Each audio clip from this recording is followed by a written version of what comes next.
कल दिन भर चली गहमा गहमी के बावजूद अब तक ऐसा नहीं लग रहा है कि राजस्थान के सियासी संकट का कोई हल हो चुका है। हमारे संवाददाता मनीष भट्टाचार्य इस वक्त हमारे साथ सीधे जुड़ चुके हैं जयपुर से। मनीष, आज एक बार फिर से कांग्रेस विधायक दल की बैठक होनी है। कल दिन भर हम इंतजार करते रहे कि कोई हल निकलेगा, कोई नतीजा निकलेगा। क्या आज उम्मीद की जाए कि राजस्थान का जो सियासी संकट है वो किसी नतीजे तक पहुंच जाएगा? देखिए, फिलहाल ऐसा दिखता नहीं है, क्योंकि सचिन पायलट ने भी देर रात को एक वीडियो जारी कर ये साफ कर दिया है कि उनके साथ कुछ विधायक हैं। लिहाजा ऐसी स्थिति में साफ है कि एक मैसेज देने की कोशिश की है कि एक मौका भले ही आला कमान ने उन्हें दिया हो कि विधायक दल की बैठक में वो आए, लेकिन वो आएंगे नहीं। कोशिश की जा रही है बार बार उनको मनाने की, और ये भी माना जा रहा है कि मुख्यमंत्री आवास से लेकर जितने भी आलाकमान के नेता हैं वो तमाम वो जो विधायक रिजॉर्ट में बैठे हुए हैं उनको अप्रोच कर रहे हैं कि किस तरीके से आज विधायक दल की बैठक में शामिल हो और ये जो विवाद खड़ा हुआ है उसका पटाक्षेप किया जाए। लेकिन ऐसा होता दिखाई नहीं दे रहा है। इंतजार किया जाएगा। सुबह 10:30 बजे विधायक दल की बैठक बुलाई गई है। मुझे लगता है एक बार फिर से 10:30 की जगह और वो समय बढ़ता जाएगा। और अभी फिलहाल सचिन पायलट की तरफ से और ना ही सचिन पायलट खेमे के किसी भी विधायक की तरफ से कोई जवाब आया है।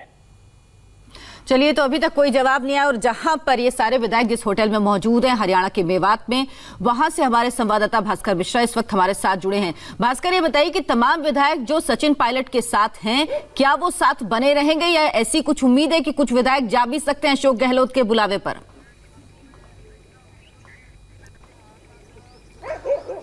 देखिए, सबसे पहले मैं बता दूं कि ये ग्रैंड होटल जो देख सकते हैं, चाहे कर्नाटक का मामला हो या मध्य प्रदेश का या फिर अब राजस्थान का, एक तरह से ये सबसे सुरक्षित दुर्ग माना जाता है। जो भी विधायक यहाँ आए उसके बाद से पोचिंग नहीं हो सकती है। दूसरी बात ये कि सचिन पायलट के साथ जो भी विधायक हैं वो इंटैक्ट हैं। यहाँ तक कहा जा रहा है कि जो अशोक गहलोत के द्वारा बताई जा रही है वो गलत है। हेड काउंट करवाना है तो वो करवा लें जाके राज्य भवन में। जो सचिन पायलट है उनके पास कहीं ज्यादा विधायक और सीधा सीधा सरकार को खतरा है और आर पार के मूड में है। हाँ, लेकिन इतना जरूर है कि 10:30 बजे मीटिंग का टाइम दिया गया है, उसमें ये लोग नहीं आएंगे। एक बार कांग्रेस की तरफ से ये लोग क्लियर होना चाहते हैं, उसके बाद स्टैंड जाहिर रहेंगे। दो चीज क्लियर हो गया, एक तो ये सबसे सुरक्षित ठिकाना है जहाँ किसी तरह कोई दिक्कत नहीं है। दूसरी बात, जितने उसके अधिक विधायक, उससे कहीं और विधायक भी इनके संपर्क में हैं, वहां घर पे पहुंचे हों। जब भास्कर की आवाज अर्चना हम तक ठीक से नहीं आ रही, लेकिन जहां भास्कर इस वक्त खड़े हैं जिस रिजॉर्ट के बाहर, ये बहुत अंदर के इलाके में बना है, तो राजनीति का जो ये पहलू है, जिस तरह का खेल हो रहा है, ऐसे में होटल के कारोबारियों के लिए एक अच्छा मौका है कि वो जंगली इलाकों में भी अगर इस तरह के रिजॉर्ट बना दें तो वहां भी कारोबार उनका चलता रहेगा। बहरहाल, पर्दे के पीछे से गहलोत सरकार को बचाने की कोशिश भी जारी है। सचिन पायलट दिल्ली में हैं, उन्हें मनाने के लिए खुद प्रियंका गांधी सामने आई हैं। सचिन पायलट को एक तरफ फिर से पाले में लाने की कोशिश है, तो वहीं गहलोत अपनी संख्या बल मजबूत करने में लगातार लगे हैं। आपको आंकड़ों के जरिए समझाने की कोशिश करते हैं कि राजस्थान के रण में अशोक गहलोत का दावा कितना मजबूत है और सचिन पायलट आखिर कहां खड़े हैं।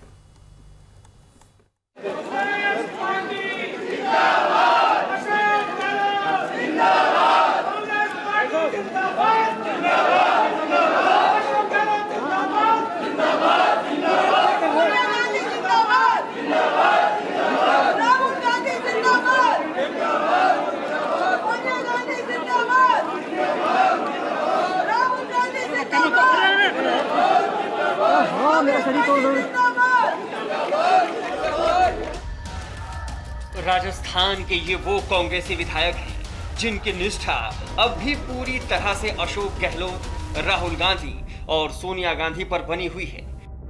इन्हीं विधायकों के पावर से गहलोत पायलट का विमान क्रैश करने का दम भर रहे हैं। सोमवार को विधायक दल की बैठक के बाद कांग्रेस विधायकों को जयपुर के होटल फेयरमाउंट में रखा गया है। मीडिया के सामने परेड कराकर गहलोत खेमे ने यह मैसेज देने की कोशिश की कि उनके यहां ऑल इज वेल है। मुख्यमंत्री आवास पर तमाम विधायक यहाँ पर बैठे हुए हैं। आप देखिए, ये वो विधायक हैं जो मुख्यमंत्री के पास आए हुए हैं। नंबर गेम में मुख्यमंत्री बार बार ये कह रहे हैं कि उनकी सरकार नहीं गिरेगी। यहाँ पर आप देखिए, बसपा और निर्दलीय विधायक सारे यहाँ पर हैं। मुख्यमंत्री अशोक गहलोत से हमने बातचीत करने की कोशिश करी तो उन्होंने कहा कि 200 विधायक हमारे साथ है, इशारा करते हुए। लेकिन सामने की रो में सारे निर्दलीय विधायक बैठे हैं, पीछे कांग्रेस के बैठे हुए हैं और उसके पीछे बसपा के विधायक बैठे हुए। 90 से ज्यादा फिलहाल ये आंकड़ा दिखाई नहीं देता, लेकिन फिर भी इनकी कोशिश है और ये दावा कर रहे हैं कि जो सारा समर्थन है वो इनको मिला हुआ है। उधर सचिन पायलट की तरफ से ये कहा गया है कि 25 विधायक उनके साथ मौजूद है, लेकिन मुख्यमंत्री आवास के अंदर एंट्री देकर कहीं ना कहीं ये मैसेज देने की कोशिश है कि नंबर उनके साथ हैं। जो विधायक ये कहे जा रहे थे कि उनके साथ नहीं है, नंबर गेम उनके साथ नहीं है, ये नंबर गेम पूरा उनके साथ है और यही मैसेज देने की कोशिश की है। आखिर गहलोत खेमे में उत्साह और पायलट खेमे में चुप्पी का राज क्या है, ये आप नंबर गेम से समझिए।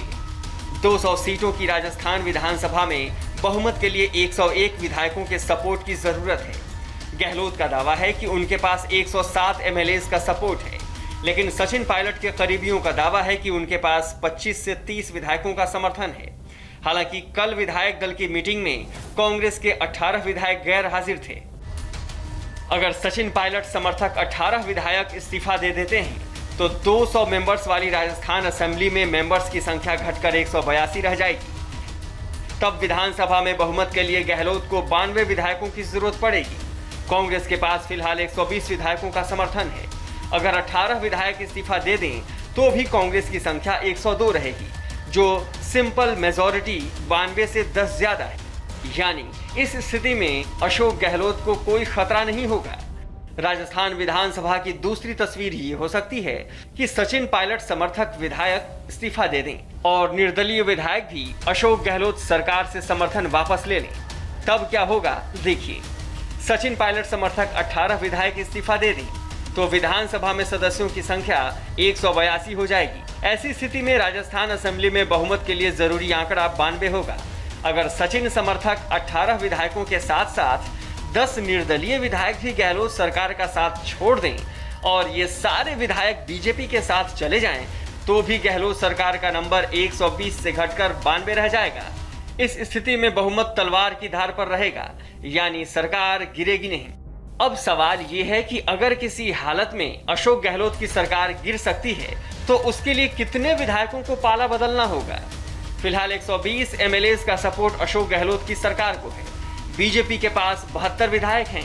विपक्ष में 3 विधायक राष्ट्रीय लोकतांत्रिक पार्टी के भी हैं। सचिन पायलट का दावा है कि उनके साथ 30 कांग्रेस विधायक हैं। अगर ये 30 एमएलए इस्तीफा देते हैं तो गहलोत सरकार की ताकत घटकर 90 रह जाएगी। पायलट समर्थक 30 विधायकों के इस्तीफे के बाद विधानसभा की स्ट्रेंथ भी घटकर 170 हो जाएगी। ऐसी स्थिति में बहुमत का आंकड़ा होगा 86। अगर पायलट समर्थक विधायकों के इस्तीफे के बाद 10 निर्दलीय विधायक गहलोत का साथ छोड़ दें तो कांग्रेस का आंकड़ा घटकर 80 रह जाएगा और बीजेपी के मेंबर्स हैं 72। राष्ट्रीय लोकतांत्रिक पार्टी के 3 और विधायक बीजेपी के साथ हैं, यानी बीजेपी के साथ होंगे 75। इस स्थिति में भी गहलोत मजबूत हैं। अशोक गहलोत की सरकार तभी गिर सकती है जब 10 निर्दलीय विधायक बीजेपी के साथ आ जाएं। इसकी फिलहाल संभावना नहीं है क्योंकि बीजेपी इस तरह का रिस्क नहीं लेगी। शायद इसीलिए कांग्रेस खेमा सचिन पायलट को मना भी रहा है और आंखें भी दिखा रहा है। कोई भी कारण आपके असंतोष का इतना बड़ा नहीं हो सकता कि आप उसको परिवर्तित करें सरकार गिराने के फॉर्मूले। कांग्रेस में रहते हुए आप इस प्रकार से करें जिससे कि वो कांग्रेस बिखर जाए, टूट जाए, ये कोई भी पार्टी अनुमति नहीं देती है। और यहाँ पर वो रेड फ्लैग वाली जो सीमा है उसकी मर्यादा, उसके सामने नतमस्तक होना आवश्यक। बाकी उसके अंदर आप सब कुछ कर सकते। कांग्रेस का किला पहले से ही कमजोर था। पहले कई राज्य हाथ से निकले और अब बड़े बड़े नेता पार्टी को अलविदा कहते जा रहे हैं। सचिन पायलट को मनाने की कोशिशें भी की जा रही हैं, लेकिन जानकार बताते हैं कि पायलट को मनाना अब कांग्रेस के बस की बात नहीं। आने वाले समय में अगर पायलट भी सिंधिया की राह चले तो इसमें ज्यादा हैरानी वाली बात नहीं होगी। जयपुर से मनीष भट्टाचार्य के साथ विजय लक्ष्मी और देवेंद्र पराशर, इंडिया टीवी, दिल्ली। तो राजस्थान की सियासत में उठापटक मची हुई है। राजस्थान में क्या उलटफेर होगा, इस पर सबकी नजर है। राजस्थान के सियासी ड्रामे को देखते हुए महाराष्ट्र सरकार भी अलर्ट में है। कल मुख्यमंत्री उद्धव ठाकरे और एनसीपी चीफ शरद पवार के बीच मुलाकात हुई। सियासी घमासान राजस्थान में मचा है। कांग्रेस को सरकार गिरने की आशंका और पार्टी टूटने का डर राजस्थान में सता रहा है, लेकिन राजस्थान के सियासी ड्रामे का खौफ महाराष्ट्र में भी दिखाई दे रहा है। एनसीपी चीफ शरद पवार ने कल जब मुख्यमंत्री उद्धव ठाकरे से मुलाकात की तो अटकलों का बाजार गर्म हो गया। बताया जा रहा है कि दोनों नेताओं के बीच राजस्थान के राजनीतिक उथल-पुथल पर भी चर्चा हुई। महाराष्ट्र में शिवसेना, एनसीपी और कांग्रेस की गठबंधन की सरकार है। शिवसेना ने पहली बार बीजेपी को छोड़कर एनसीपी और कांग्रेस का दामन थामा है।